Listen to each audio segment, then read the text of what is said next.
I've been playing Minecraft since in-dev and alpha, and the game has changed so much over time, and the multiplayer servers nowadays don't seem the same as they used to be. They lack innovation, they're full of the same mini-games, and they're littered with microtransactions. So I wanted to explore some old servers, most of which are unfortunately dead, or maybe they have small tight-knit communities, but are really nostalgic and unique in their own right. Some of them are custom coded, some of them are modded, and something generally a little bit different to what we're usually used to. The first one is called MC Middle-earth, and apparently it was posted on Planet Minecraft over 13 years ago. You spawn in an open grassy valley, seemingly in the middle of nowhere, until I noticed a quaint little wooden house, so I decided to head inside. It had its own flour mill, plants around its border with some wheat and crops and a scarecrow, and a little homely vibe inside. I guess this is my house? I wasn't sure, but I slept in the bed anyway. There was only 4 players online when I joined, including myself. I want to show you some cool aerial shots and some panoramic views of some of the locations here, and show some of my film school skills on you.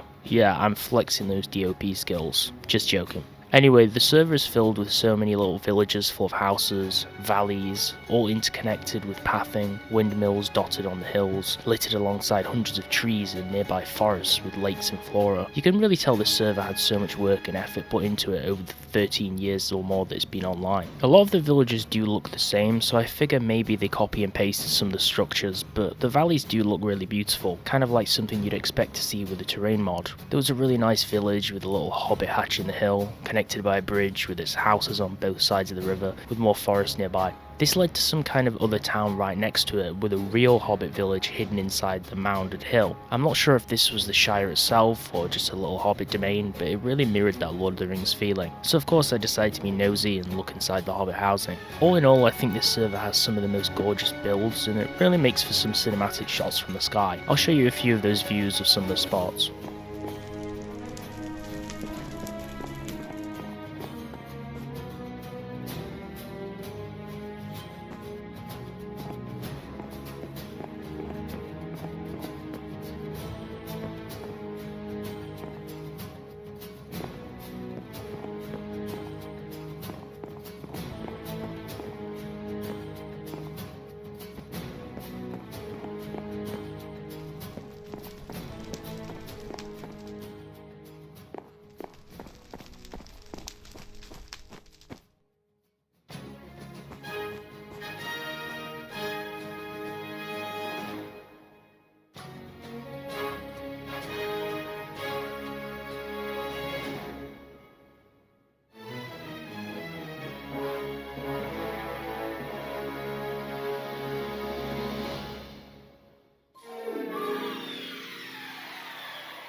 And of course there were some people talking in the chat, although I think it was from an IRC or Discord chat connected to the server via a plugin. But it was nice to see some community still there, which of course started a short discourse in the server chat. The next one was a Doctor Who server. The spawn is a creepy room full of heads. For some reason I don't really remember Doctor Who being a bloodthirsty cannibal who decapitated his enemies or hung the heads of Cybermen on display, but I learned something new each day. Also there was a homage to Technoblade in the following room, which I thought was a nice coin of respect. The posted room after that had murals and art on the walls looked really nice with its paintings, nostalgic memories from past events, followed by a room showcasing all the faces of the past and current doctors as well as some of their companions. And of course leaving the museum takes you out into the city of London through the eyes of the Doctor Who universe, which has many memorable buildings. See if you notice any. Now, I've only been to London twice in my life, and it's been some years at this point, but I noticed the London Eye Ferris wheel immediately, and then the nice little Waterstones bookstore, which actually had some real book names on its shelves, and it's pretty typical of what you'd find in a bookstore in the UK, like Marvel Comics for example.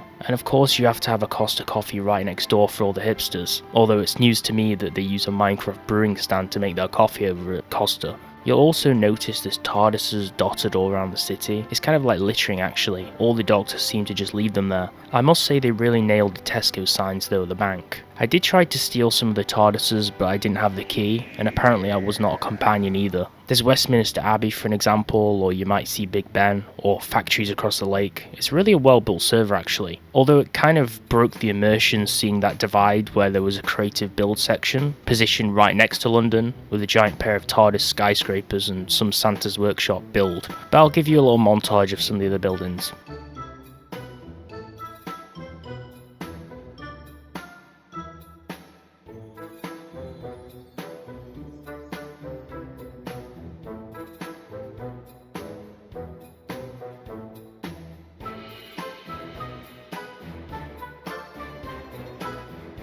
In the real spawn though, you can go to survival mode or you can follow the signs to view the TARDISes. In here it shows you a basic mini tutorial on how to craft the TARDISes with all the recipes to make a key, sonic screwdrivers which are fittingly blaze rods, and even projections of the real recipes which you can interact with. It's honestly really cool and it's a shame there's not more players on here, but I'm sure it was active probably more at some point in the past. And as usual, you unfortunately can't just hitch a ride from any of the TARDISes in the spawn rooms either.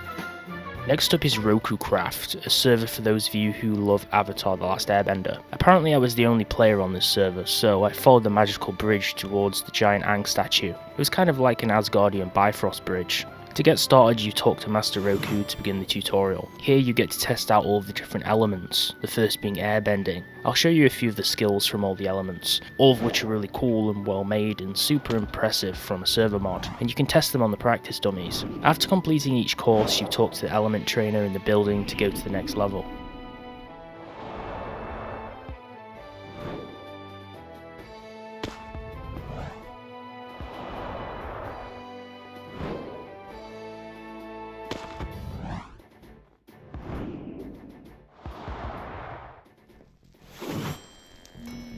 The next being the water tribe with water bending.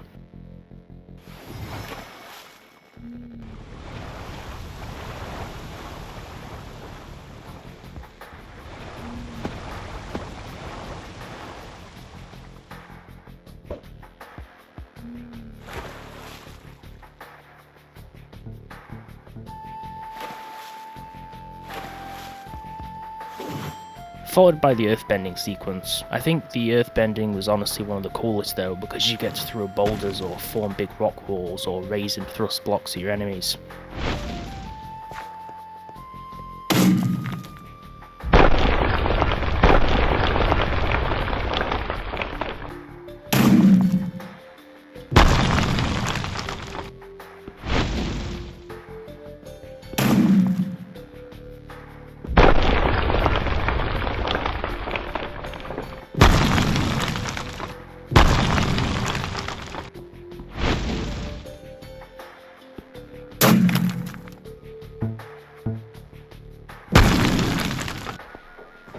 The last training segment was firebending on some rock island by some Asian buildings. These skills were also super cool and destructive, and I kind of have an evil side, so I figured I'd probably pick this element.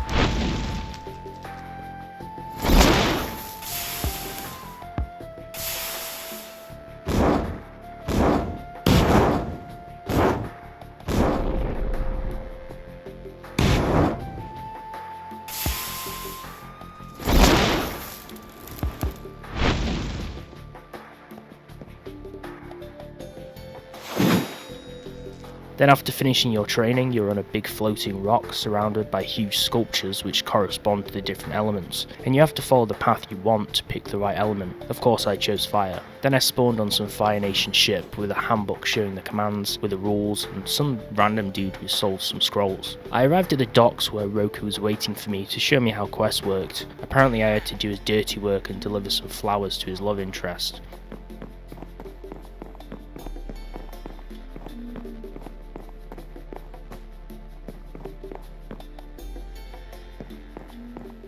The last server I decided to explore was the FiskHeroes Server. It's an official server for the mod and it runs on 1.7.10. You spawn with basic kit, with iron gear, a guidebook and some tools. You don't exactly start out as a hero to say the least. The spawn shows all of the mod's elements you need to get set up and how to build and craft them and what they do. The spawn room is absolutely flooded and I have no clue why. Outside the spawn though is super cool. They even reconstructed the Avengers Tower in Minecraft. There's a bunch of warps on here that you can go to, like going back to the tutorial or the mines, mini games and other warps like survival. But the coolest part are the cities themselves. Of course I had to take a jump first into New York City. I mean that's the hotspot for everything Marvel. We're talking Spider-Man, Daredevil, you know the score. Now I've never been to New York, I know my mate has, but even though I've seen some photos, I only really know a few locations that all the tourists do, like the Statue of Liberty, that one famous park which I can't remember the name for, and Wall Street and the yellow taxi cabs, so I have no clue how accurate this is, but it's cool to look at. Then there's Asgard, which also has the Norse god of war suits, the coolest Thor costume with an animated Stormbreaker, and the village is just generally super cool, albeit it seems a little bit unfinished and you can't really go in all the interiors, but the Bifrost Bridge above is super cool, which is kind of foreshadowing since I'm pretty sure we mentioned that earlier in the Avatar segment. Unfortunately I have no clue that if you can actually go up the lift or not, up to the walls, so I guess when the White Walkers invade I'll be the first to be long gone. There's also Gotham, I mean who doesn't love Batman? I'll give you a mini tour, although I couldn't really seem to find Wayne Manor or anything substantial, and in comparison to New York it was a little bit underwhelming. It was more of an old school Minecraft build, which I guess is cool though. There's also Metropolis, which I think is the main city from DC Comics. It has some cool statues and the skyscrapers and buildings were all illuminated with glowing glass, which is cool since it was pitch black here. Unfortunately though, some of the other warps like Paradise Falls are private so you can't actually go there, and I have no clue what Greenfield is. So I decided to head to Mustafar, and when I landed you can instantly recognise the landing pad from Revenge of the Sith where Anakin is, with a flowing lava fall. It's pretty cool but it seems a little bit lazy, like it's just the nether, and I instantly got murdered by some zombie pigmen, which is news to me because I don't remember them being in Star Wars. And of course over at the spawn it shows some of the cool suits and costumes like Ghost Rider and Darth Revan. They have all the different hero packs in this server, so if you actually play it, you can play a lot of superhero content. Now if you actually want to see all the superhero content from this mod in action, you can check out my top 10 Minecraft superhero mods videos on the channel, where I actually show the mod in depth and all of its features and all the weapons and costumes. Now for the last segment, this server was the Railwaycraft server. I'm just going to show you some footage here with some music because it's a nice peaceful server, which has some really nice builds on it. There's some really cool trains at the train stations, there's real tracks and trains that you can set up and turn on and off, although I couldn't really figure out how to use them, so I ended up rage quitting, but you'll see that in a few moments. But all in all it's quite an immersive server, and I'm sure train heads would probably enjoy it. So if you're a train spotter, maybe you'd actually have fun on the server.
The next video is going to break the internet. If this video gets 1,000 likes, I'll release it. So smash the like button and leave a comment below if you know any other cool dead Minecraft servers that I should be checking out. Now subscribe and check this video out next.